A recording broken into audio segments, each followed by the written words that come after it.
বিএনপির আন্তর্জাতিক বিষয়ক সহ সম্পাদক ব্যারিস্টার রুমিন ফারহানা আমাদের সাথে যুক্ত হয়েছেন। ব্যারিস্টার রুমিন ফারহানা আমাদের সাথে বোধহয় তার নির্বাচনী এলাকা ব্রাহ্মণবাড়িয়া থেকে যুক্ত হয়েছেন। ব্রাহ্মণবাড়িয়া থেকে আমি জানি, নির্বাচনী এলাকা থেকেই কিনা। ব্যারিস্টার রুমিন ফারহানা, আপনার এই ব্যস্ততার মধ্যে আপনি আমাদের সাথে সংযুক্ত হয়েছেন, সেজন্য আমাদের ধন্যবাদ, শুভেচ্ছা এবং কৃতজ্ঞতা জানবেন। আমাদের সঙ্গে আরও থাকছেন জনাব মির্জা ফখরুল ইসলাম আলমগীর, নামেই যার পরিচয়। আলাদা করে তার সম্পর্কে শুধু এটুকুই বলার আছে, গত 15 বছরে শেখ হাসিনা সরকারের সময় তিনি বারবার জেল খেটেছেন। বারবার তাকে বিভিন্নভাবে আমি এই অনুষ্ঠান শুরুর আগে দেখছিলাম যে অন্তত 7, 8, 9, 10 বার তো তিনি জেল খেটেছেনই। যদি সময়ের হিসাবেও বলি সেটি 2 বছর, অন্তত তার বেশিও হতে পারে। সেই সময়ের মধ্যেও তিনি বিএনপিকে ধরে রেখেছিলেন, বাংলাদেশ জাতীয়তাবাদী দলকে তিনি ধরে রেখেছেন, নেতৃত্ব দিয়েছেন, বিভিন্ন সময় বিভিন্ন গুরুত্বপূর্ণ সিদ্ধান্ত দিয়েছেন, সামনে থেকে নেতৃত্ব দিয়েছেন। মির্জা ফখরুল ইসলাম আলমগীর, যাকে আমরা একজন পরিচ্ছন্ন রাজনীতিবিদ হিসেবে জানি, তাকে আজকের অনুষ্ঠানে পেয়ে আমরা স্বাগত জানাই। আপনাকে আন্তরিক কৃতজ্ঞতা জানাই যেন মির্জা ফখরুল ইসলাম আলমগীর, আপনি আমাদেরকে সময় দিয়েছেন এবং আমাদের সাথে যুক্ত হয়েছেন। আপনাকেও ধন্যবাদ যে আপনি আমাকে ডেকেছেন। আপনার সঙ্গে কথা বলতে এমনি আমার ভালো লাগে। Thank you so much. আমি আমি আমি আমি যে প্রশ্নটি করতে চাই সেই প্রশ্নটি হচ্ছে যে অনেকের, মানে শুরুর প্রশ্নটি সেটি অনেকের প্রশ্ন। আমাদের আসলে অনেকগুলি প্রশ্ন আছে আপনার কাছে। আমি আপনার কাছে একটু প্রথমে আসতে চাই। সেই প্রশ্নটাও হচ্ছে যে তারেক রহমান সাহেব ফিরলেন, 17 বছর পর ফিরেছেন। তাকে নিয়ে অনেক কৌতূহল ছিল, অনেক শঙ্কা ছিল কারো কারো, এবং অনেকেরই বোধহয় অনেক আশাও ছিল। কিন্তু আমরা আপনাদের কাছে জানতে চাই যে মিডিয়া ব্যাপারটাকে যেভাবে প্রচার করলো, প্রকাশ করলো, সেটাতে আপনার আপনার কেমন লাগলো? আমি সরাসরি আপনার কি মনে হলো যে তার ফিরে আসাটার রাজনৈতিক সিগনিফিকেন্স আমরা জানতেই চাইবো, কিন্তু মিডিয়াতে আমরা যা দেখলাম সেটা আসলে কিরকম দেখলাম? এখানে এই মুহূর্তে এখনই আমাদের এই প্রশ্নগুলো নিয়ে আমরা আপনার কাজ করছি না, কারণ আমরা এখন আমাদের সামনে যে সবচেয়ে বড় চ্যালেঞ্জ সেটা হচ্ছে যে আপনার এই ইন্টারিম গভর্নমেন্টের কাজগুলো তারা যেন শেষ করতে পারে, অর্থাৎ যে সমস্ত সংস্কারের বিষয়গুলো আছে সেই সংস্কার যে কয়েকটা আপনার খুবই নির্বাচন কেন্দ্রিক এবং প্রয়োজনীয়, সেই সংস্কারগুলো করে নির্বাচনের কথা আমরা বলছি, এবং আমরা মনে করি যে এটা আপনার যথাসময়ে সেটা অনুষ্ঠিত হবে। অন্যদিকে যেন তারেক রহমান সাহেব আমাদের দলের ভারপ্রাপ্ত চেয়ারম্যান এখন আছেন, এবং তিনিও নির্বাচন করতে চাইলে তিনিও নির্বাচন করতে চান, সেটা উনি করতে পারবেন যে কটা সিটি তিনি করতে চান। তো এই নিয়ে কোনো সমস্যা নেই। সুতরাং খালেদা জিয়া নির্বাচন করলেন, প্রধানমন্ত্রী হলেন, বা তারেক রহমান সাহেব নির্বাচন করে প্রধানমন্ত্রী, এটা নিয়ে কোনো সমস্যা নেই। এই ব্যাপারে পার্টিতে আমাদের কোনো সমস্যা আছে বলে আমি মনে করি না। কিন্তু বারবারই আমরা দেখতে পাই যে যাদের নিয়ে আপনার কথা বলছেন তাদের বিপক্ষে, তাদের প্রতিপক্ষই আপনাকে বারবার হতে হয়। এর কারণ আসলে কি? আমি মোটা দাগে যদি কয়েকটা উদাহরণ দিই তাহলে আপনি দেখবেন, আপনি শুরু থেকে ডক্টর ইউনূস সরকারের সমালোচক, 24 আগস্ট থেকে বিএনপি ও জামাতের কর্মকাণ্ড আপনি ভালো চোখে দেখছেন না, ইদানিং হেফাজতের প্রতিও আপনি নাখোশ, কথিত তৌহিদি জনতার সক্রিয়তার বড় সমালোচকও আপনি। আপনি কি মনে করেন যে এটা কেন হচ্ছে? এর জন্য আপনার দায়টা আপনি দেখেন কিনা? তো যে অভিযোগ এনেছে তাকে প্রমাণ করতে হবে যে কি প্রতারণাটা তারা করেছে। তো আমাদের সাধারণ মানুষ এবং আমরা যারা নির্বাচন করব, আপনি খুব সঠিকভাবে বলেছেন, আমি কিন্তু এখনো আমার এলাকায়, আমি সপ্তাহে 5 দিনে আমার এলাকাতেই থাকি। তো আমরা এই যে জীবন দিয়ে কাজ করছি, এত কষ্ট করছি, এরপরে যদি আমরা গিয়ে দেখি যে আগে ভাগেই কোনো না কোনো ডিলিং কোনো না কোনো রাজনৈতিক দলের সাথে উপদেষ্টাদের কিংবা উপদেষ্টা পরিষদের হয়ে আছে, কিংবা নির্বাচনে একরকম ধোঁয়াশা দেখছি, কারণ আমি অনেক বেশি সরব, অনেক বেশি সমালোচনা করি এই সরকারের। সুতরাং আমার নির্বাচনের সময় আমি জানি না আমি কিরকম ট্রিটমেন্ট পাবো। আমি কিন্তু সত্যি ভীত খালেদ ভাই, কারণ এই সরকারের এত সমালোচনা আমি গত 14 মাসে করেছি যে এই সরকার আমার আসনে, আমার নির্বাচনে সঠিকভাবে নিরপেক্ষভাবে প্রশাসন। কিন্তু আমার কাছে মনে হয় বেরিসা ফারহানা এটা খুব ভয়ের বিষয়। আমি ব্যক্তিগতভাবে যেরকম ভাবে দেখেছি যে আপনি তো বিএনপিরও অনেক সমালোচনা করেছেন, এখন বিএনপি আপনাকে নমিনেশন দেয় কিনা, বিএনপি আপনাকে কিভাবে ট্রিট করে, একটা আমিডামি প্রার্থী দাঁড় করায় কিনা, সেইটাও একটু আসলে দেখার বিষয়, যে সেইটা আসলে কোথায় গিয়ে দাঁড়ায় আর কি।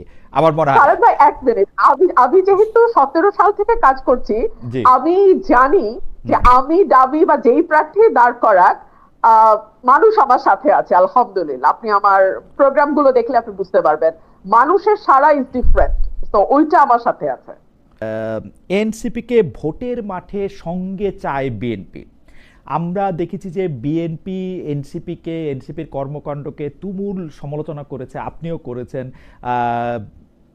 মানে আপনার সাথে তো কথা মাঠের বাইরে, মাঠের ভিতরে, স্ক্রিনের ভিতরে, স্ক্রিনের বাইরে নানা রকম হয়েছে। এইটা কি সত্যি আসলে? মানে জুলাই আন্দোলনের ছাত্র নেতাদের যে দল এনসিপি, তাকে বিএনপি আসলে সঙ্গে চায়? আমার কাছে ঠিক তথ্যটা নেই, আমি জানি না বিএনপি এনসিপির সঙ্গে জোট করার কথা ভাবছে কিনা। তবে বহুদিন আগে বিএনপি একটা অবস্থান পরিষ্কার করেছিল যে জামাতের সাথে জোট হবে না, এর বাইরে অন্য যে কোনো পলিটিক্যাল পার্টির সঙ্গে বিএনপি জোট করতে পারে। তবে এখানে আরো একটা কথা আমি বিনয়ের সাথে বলি, আমাদের গণতন্ত্র মঞ্চের সঙ্গে আমাদের এক ধরনের অ্যালায়েন্স আছে। গণতন্ত্র মঞ্চ আমাদের সঙ্গে গত 7-8 বছর ধরে মাঠে ছিল, একই সঙ্গে 12 দলীয় জোটও কিন্তু এখনো আছে বিএনপির সাথে।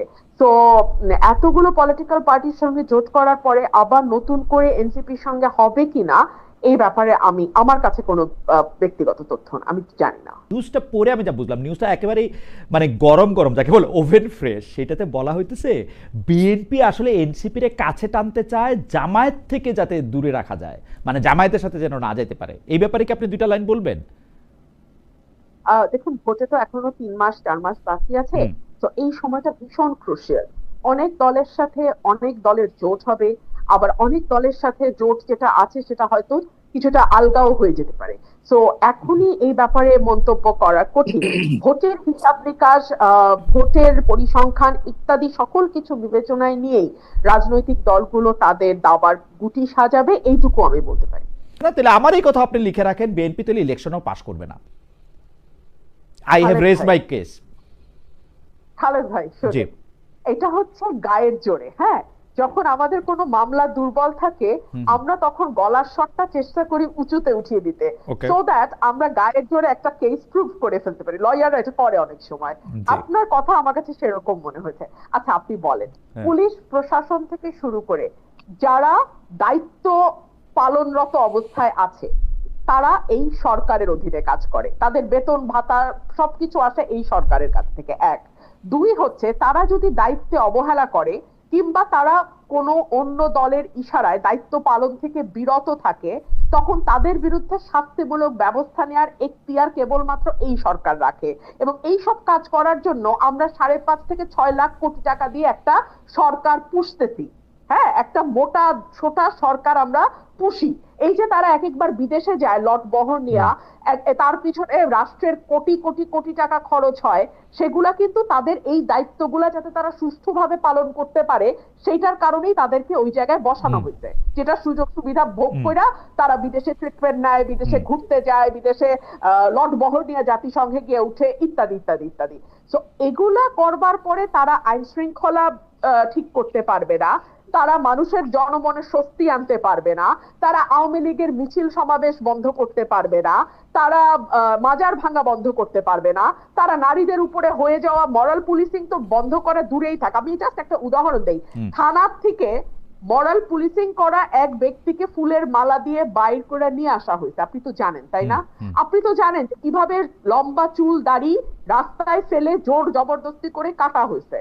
এগুলা মিডিয়াতে বড় বড় করে না আসা পর্যন্ত আমি বেঁচে পারে না। আমি কেন, আপনি আমাকে গলার আওয়াজ বড় করে বলা, লয়ার ইত্যাদি নানা রকম কথা বললেন, এগুলির আমি গালি হিসাবেই নিলাম। কিন্তু ঘটনা হচ্ছে যে আপনি যত বড় গলায়, আপনার কাছে আমি আবার আসবো, আপনি যত বড় গলায় প্রত্যেকটা শোতে এগুলি নিয়ে কথা বলেন, বিএনপি থেকে এর কি প্রতিবাদ জানানো হয়েছে? 400 মাজার ভাঙার একটা প্রেস রিলিজ দেওয়া ছাড়া। আমি আপনাকে বলি, মানুষের চুল কাটার আপনি বলেন বিএনপির কোন জায়গায় স্থানীয়ভাবে এগুলি প্রতিরোধ করা হয়েছে? আপনি বলেন কোন অন্যায়টা, আপনি যতগুলি অন্যায়ের কথা যতবার করে বলেন, আপনি বলেন কোন জায়গা থেকে বিএনপিকে বলা হয়েছে আর একবার যদি এই কথা বলা হয়, এটা করা হয়, আমরা এটাকে ধূলিসাৎ করব? আপনি তো দেখি নাই বিএনপির পজিশন। খালেদ ভাই, আমার যতদূর মনে পড়ে আপনার একটা শোতে হাসনাত আব্দুল্লাহকে আপনি বলছিলেন রাস্তায় পিচ দেওয়া হইতেছে কি হয় নাই এটা দেখার দায়িত্ব কি আপনার? না, ঠিক রাইট, ঠিক সেরকমই তার উপরে যদি কোনো ফৌজদারি অপরাধ ঘটে সেইটা বন্ধ করার দায়িত্ব বিএনপি না না ফৌজদারি অপরাধ বন্ধ করার দায়িত্ব, আপনিও কিন্তু ফৌজদারি অপরাধ বন্ধ করার দায়িত্ব নিতেছেন না বেরিসা ফারহানা। আপনি যেটা করতেছেন, আপনি এটা প্রতিবাদ জানাচ্ছেন প্রতিটা জায়গায়, আপনি এটা বলতেছেন। আমার প্রশ্ন হচ্ছে আরে আমার আপনি বিএনপি কে নিয়ে আমি কেমনে বুঝবো? 2 দিন পরে ফজলুর রহমান সাহেবের কি বিএনপি ছিল? 2 দিন আগে পরে দেখবো যে ওরে বাদ দিয়ে দিছে। আপনি বাদ দিয়ে দিলেই তো আপনি বিএনপি না। আমি তো তারেক রহমান সাহেব আর খালেদা জিয়া ছাড়া কাউরই বিএনপি মনে করি না। ওই দুজন হলো বিএনপি, আপনার ইন্ডিভিজুয়াল। ঠিক আছে তাহলে আপনার বয়ান অনুযায়ী তারেক রহমান এবং দেশনেত্রী বেগম খালেদা জিয়াকে এই অপরাধগুলোর প্রতিবাদ করতে হবে, প্রতিবাদ করে যেতে হবে, নির্দেশনা দিতে হবে যে সামাজিকভাবে এগুলিকে প্রতিরোধ করার জন্য, যেটা আমি দেখি নাই। আমার কথা হচ্ছে এইটা, আমাদের তরফে বিভিন্ন লেয়ারে সেই প্রতিবাদ করা হচ্ছে। বিভিন্ন লেয়ারে আমরা যখনই কথা বলছি, শুধু আমি না তো, আমার সঙ্গে টকশোতে অন্যান্য যারা পার্টিসিপেন্ট যান বিএনপি কে রিপ্রেজেন্ট করেন, প্রত্যেকে কনডেম করছেন। কোনো লাভ কি হচ্ছে? আমরা মূল পয়েন্টে আসি। বিএনপি প্রতিবাদ করছে কি করছে না, তার চেয়ে অনেক গুরুত্বপূর্ণ প্রশ্ন হচ্ছে সরকার তার দায়িত্ব ঠিকভাবে পালন করছে কিনা। আমরা সরকারকে তার দায়িত্ব ঠিকভাবে পালন করতে দেখছি না। এখন মাহফুজ আলম তিনি সরকারের অংশ, তিনি যদি এটাকে তার ভবিষ্যৎ প্রতিদ্বন্দ্বী দলের ঘাড়ে দিয়ে স্বস্তি পেতে চান, তিনি স্বস্তি পেতে পারেন, কিন্তু তাতে সরকারের ব্যর্থতা মানুষের চোখে কোনো অংশেই কমবে না। ওকে,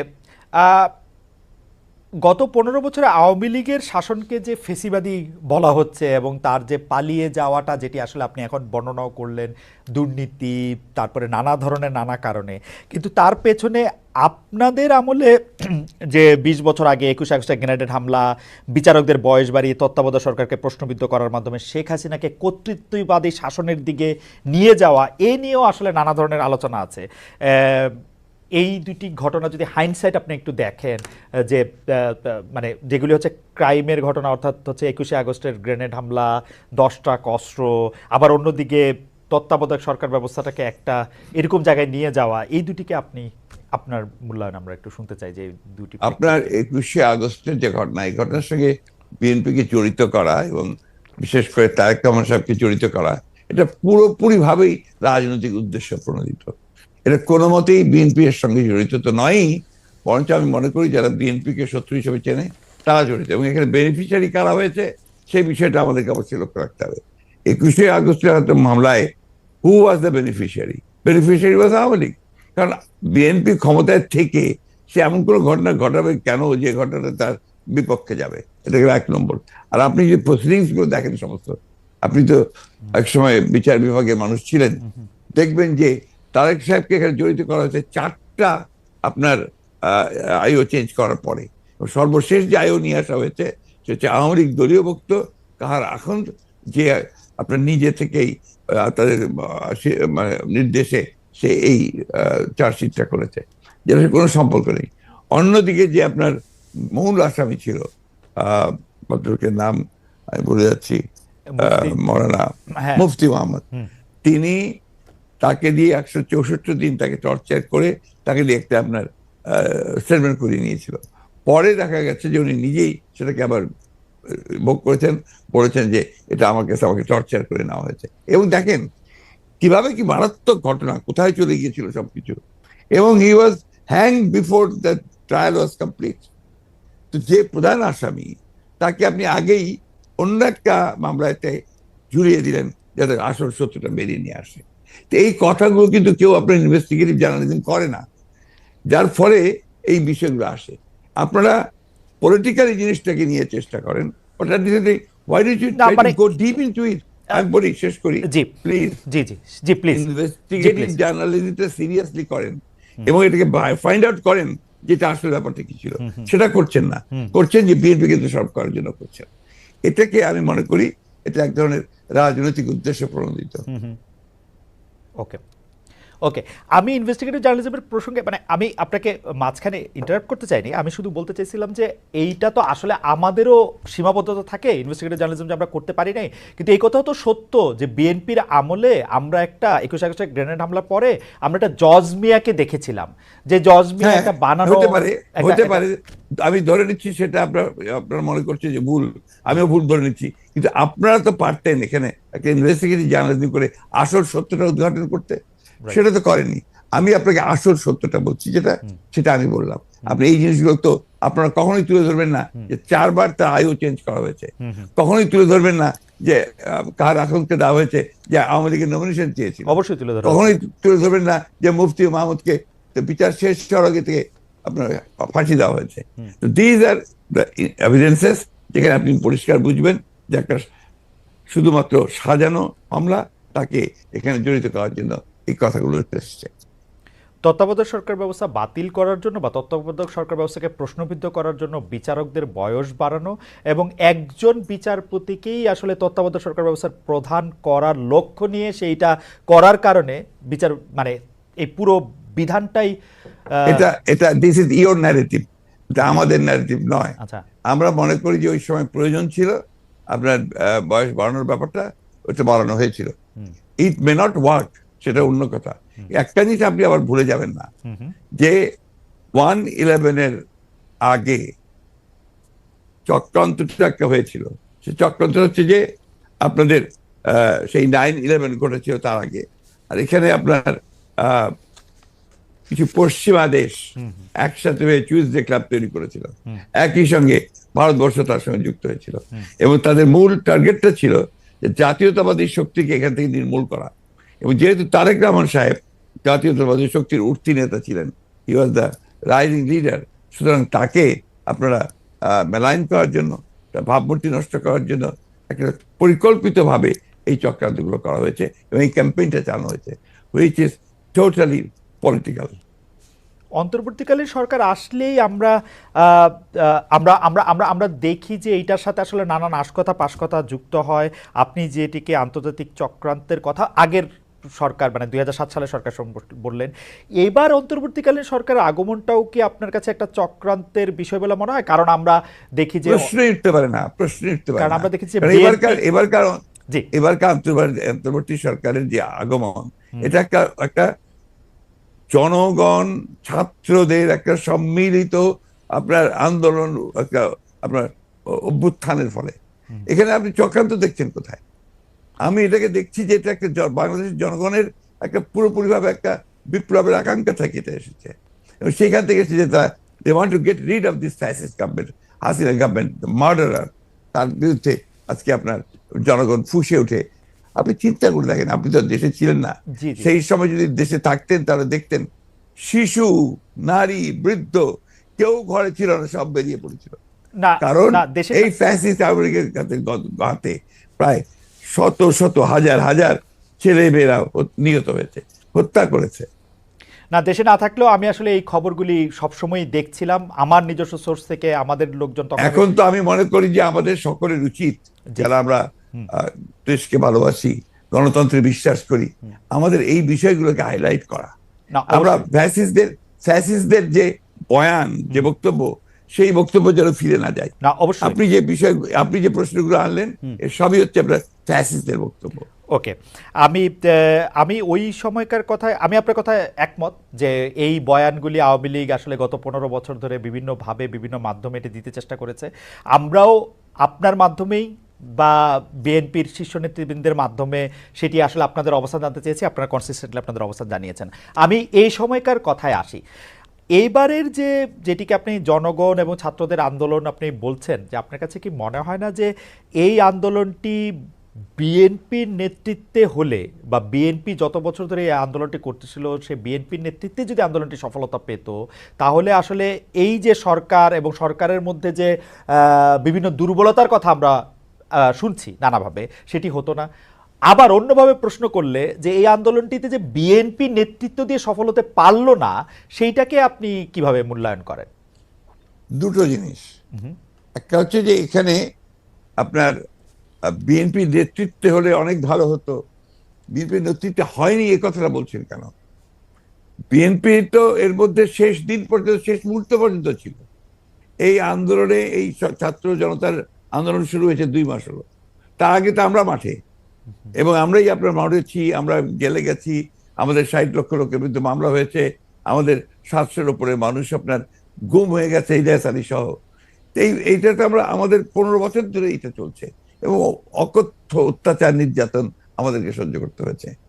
এবং ছাত্ররা যখন এসছে তখন আপনার তারা যে প্রথমে কোটা আন্দোলন, তারপরে সেই হত্যা, পরে সাথে সাথে তারা আপনার এক দফা আন্দোলনে গেছে।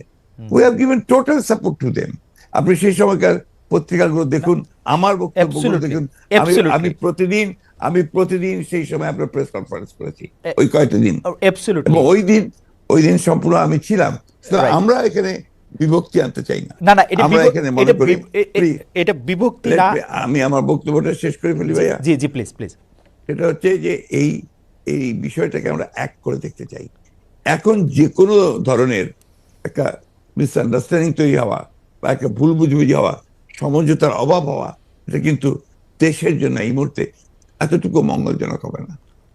না, এইটা আমি আপনার সাথে দ্বিমত পোষণ করছি না, কিন্তু আপনি বলছেন যে আপনি আসলে সাপোর্ট দিয়েছিলেন, আপনার সেই ব্যাপারে কোনো সন্দেহ নেই। আমরা প্রতিদিন আপনার বক্তব্য আমরা মিডিয়ায় দেখেছি, সরাসরি দেখেছি, বক্তব্য দেখেছি।